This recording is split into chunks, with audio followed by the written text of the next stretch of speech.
Hi, I'm James from Chaosium. I sat down with David Larkins and we talked about how tabletop role-playing games evolve over time. I started off the interview by asking David to talk about it in relation to Pendragon, which is the game that he is the line editor for. I'll jump across to that interview in just a moment, but first, remember to subscribe to the Chaosium YouTube channel. Helps us out and it lets us make more content like this. Thanks. I think I probably first heard of it when it was in its third edition, which, if you're not familiar with Pendragon, the deep complexities of Pendragon publication lore, the third edition was actually the second edition, because the second edition had a product code assigned to it, and then they decided they weren't going to do a box set, they're going to do a book, and so then that had to be the third edition. So anyway, that happened. But yeah, I probably heard about it when the third edition was out, but by the time I picked it up, fourth edition was out. So that was my introduction to the game. And what was it like when you first got started? What was the reputation that the game had? What was the status it held? At that time, so to your thing about being getting into it when I was younger, I was in high school when I heard about it, and at that time, kind of, it was just me and my buddies, like my local gaming group. I wasn't super plugged into the larger gaming community. This was back in the pre-internet 90s, and so I just ran across a review for a supplement in Dragon magazine, a Pendragon supplement, read about it, and I said, I have to have this game. This sounds amazing, and it was really obvious that the reviewer was kind of selling the game as well as reviewing the product. So I did infer from that the game was well regarded, for sure. And then as I got more into the game and talked and kind of expanded my social circles as well within the gaming community, very quickly became aware of its reputation, as being this kind of legendary game. But for me, it was just the concept itself that sort of pulled me in. And over the next years of playing and being aware of the game, you watched it evolve. How did Pendragon shift? Oh, that's a great question. So, when it first started out, it was a box set in the first edition, and it was kind of your standard 80s box set game with a couple booklets, staple bound, nothing too elaborate. And then, as games tend to do with each subsequent edition, although the mechanics didn't change too much, the size of the books got bigger and bigger. So actually, I have some books right next to me here, so I can show you. So this is the third edition book. You can see that. And then this was the fourth edition book, which is what I started with. So there we go. What was that, about doubled in size? And to be honest, I kind of bounced off this the first time I tried to read it, because there's so much in it. It's what was it, 350 pages. And so I ran it a little bit, but I really didn't get into running Pendragon a lot until fifth edition came out. And that's because it was back to a more digestible size. Yeah. So actually, I was in the middle of a campaign when fifth edition came out. So we just kind of switched over to the new edition, because really the changes weren't drastic at all. And then the Great Pendragon campaign dropped, and I immediately integrated that into my game. So now that's a much bigger book, of course, but that was sort of like, you're able to break it up into digestible chunks. So yeah, it's interesting. There's kind of this life cycle, I think, with RPG editions, oftentimes. You are not just a Pendragon person. I pigeonholed you a little bit, but that was because you're the Pendragon line editor. But your experience and awareness spreads across all kinds of different games. Have you noticed trends in the evolution of Pendragon that you also noticed in other RPGs, or have you noticed trends in other RPGs in general that maybe didn't appear in Pendragon for whatever reason, but that would still be indicative of shifts over game lines as they evolve over time in general? Mm. Definitely. I think you can kind of break it up into different categories. I love to nerd out about this kind of stuff. So, thank you for asking me these questions. But of course you have the edition change model that D&D had for a long time, where it was like each new edition was sort of radically different than the one that came before it. But prior to that, it was a different sort of cycle where the editions were largely compatible, and I think that's probably the more common evolution for games. I mean, certainly, of course, we can talk about Call of Cthulhu being largely unchanged through its editions, and then you have something like with RuneQuest, where that went through multiple editions, and I think the most recent edition, I wasn't on the design team, so I'm kind of looking at this as as a fan as much as anybody else. But for that one, it's definitely kind of looping back around to the classic era RuneQuest. In a lot of ways, similar to how D&D 5th edition kind of references older editions as well. So I think, I mean, that's where as a designer, I think, I like to look at editions of games kind of in the same way that, like textbooks will go through editions. It's like, you get the third edition of a textbook or something, it's not going to be radically different from the second edition. It's just, they're just going to have, added some new stuff, or, revise some things. To me, that's what an edition is for. It's not to, you shouldn't be like, reinventing the wheel every single time. Because of course, in addition to that just being a lot of work, it causes edition wars, which is never a good thing.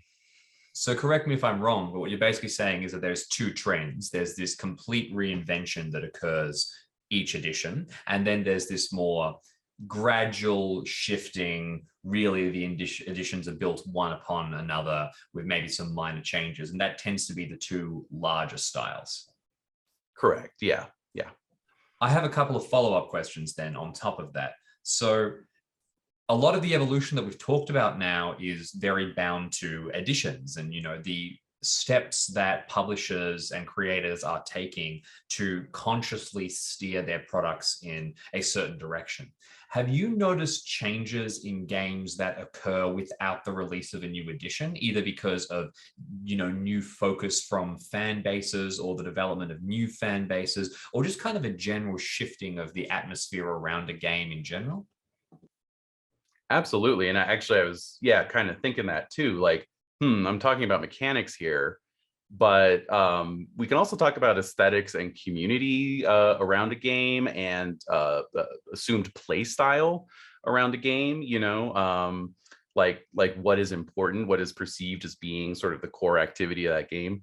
In some games like Pendragon, the core activity really has not changed. Although even then, I feel like the approach that people take to the game might be a little different. Certainly for Greg, working on Pendragon for 30 years, his understanding of like Arthurian lore, medieval history, and so forth grew and grew and grew, and that would inform the development of the game. And in fact, I think that's a perfect example of what you're asking in terms of a game evolving within one edition, because 5th edition, for various reasons, has been out for almost 20 years now, maybe closer to 15. But it's been out for a good long while. And, Greg was working on supplements for 5th edition. And, if you go through the chronological, timeline of those releases, you can kind of see like how he's sort of tinkering with his vision of what Pendragon is. So that by the, towards the end of the run for 5th edition, it's a lot of focus on the early campaign. It's a lot of focus on like sort of higher level play, like barons and warlords and that kind of thing. And a lot of, sort of pointing back towards the Great Pendragon campaign, which sort of ended up exerting a really strong gravitational pull.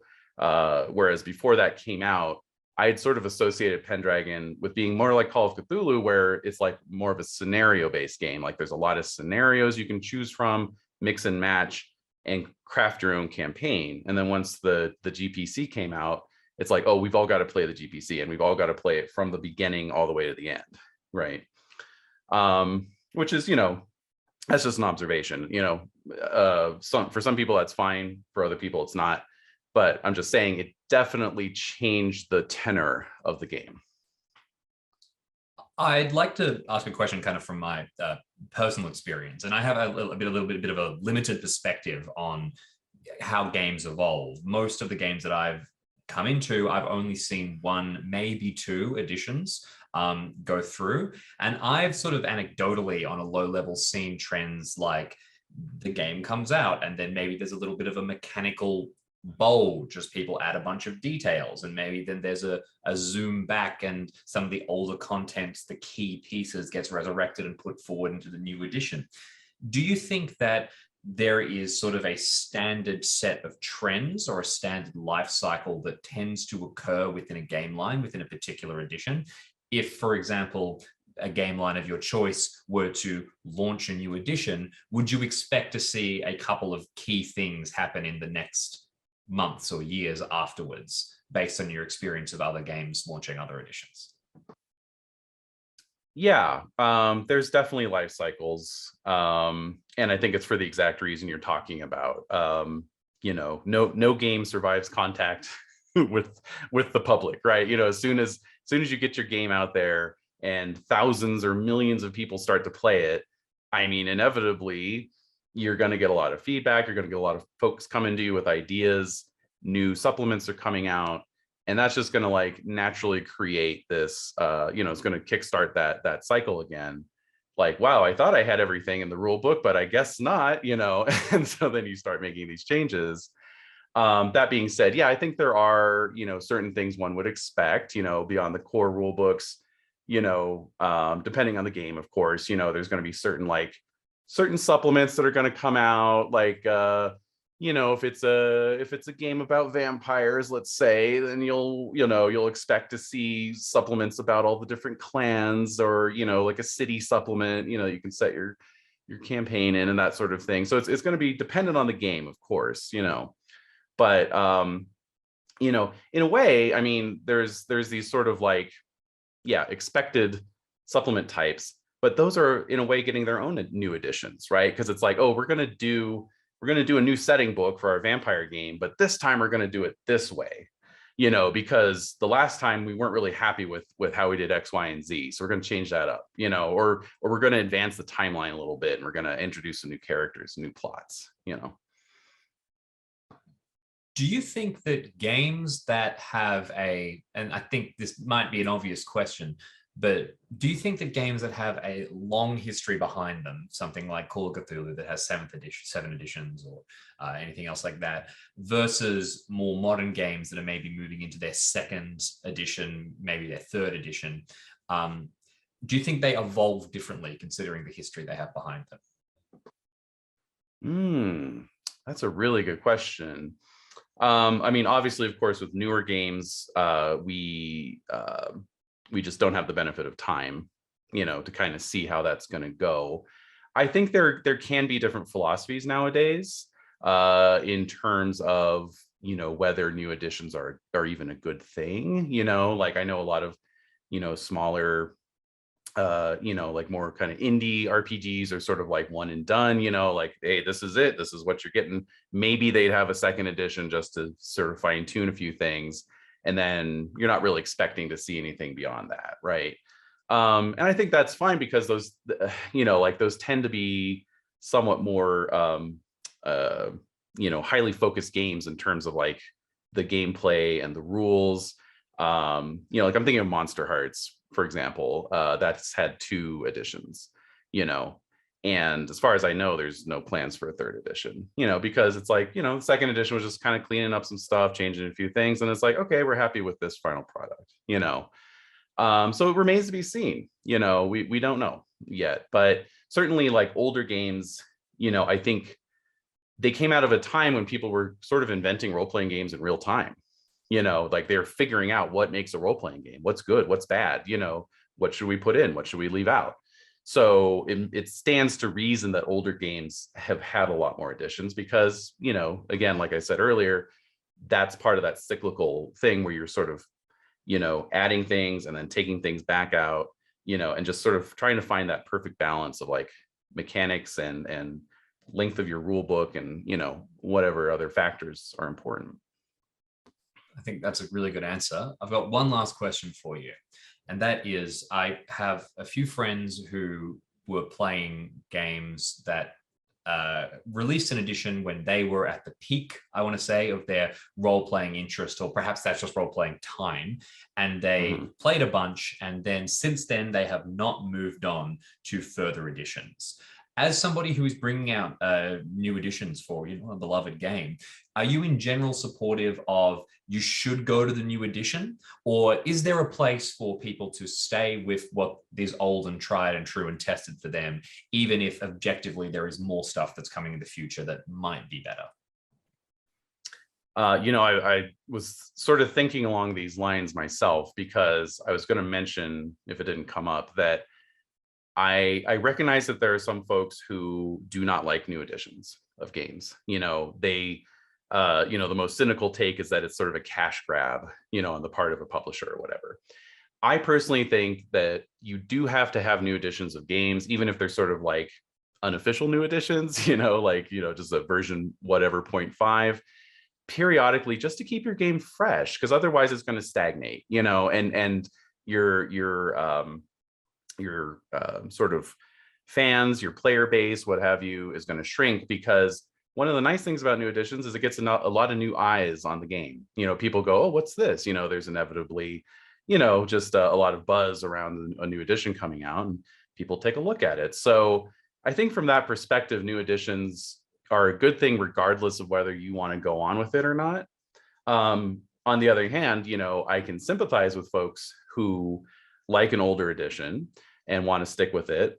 And, for me, that's why, like, obviously my sort of preferred, like what I prefer to see with new editions of games is that there is some cross compatibility, or at least some way to sort of convert between editions relatively easily, if at all possible, because, it's like, hey, if you want to stick with your old core books, that's cool. But, I think, take a look at the stuff that's coming out right now and see if you can, pick up some stuff to bring it back into your game, like, if you're still playing Call of Cthulhu 5th edition or whatever, great.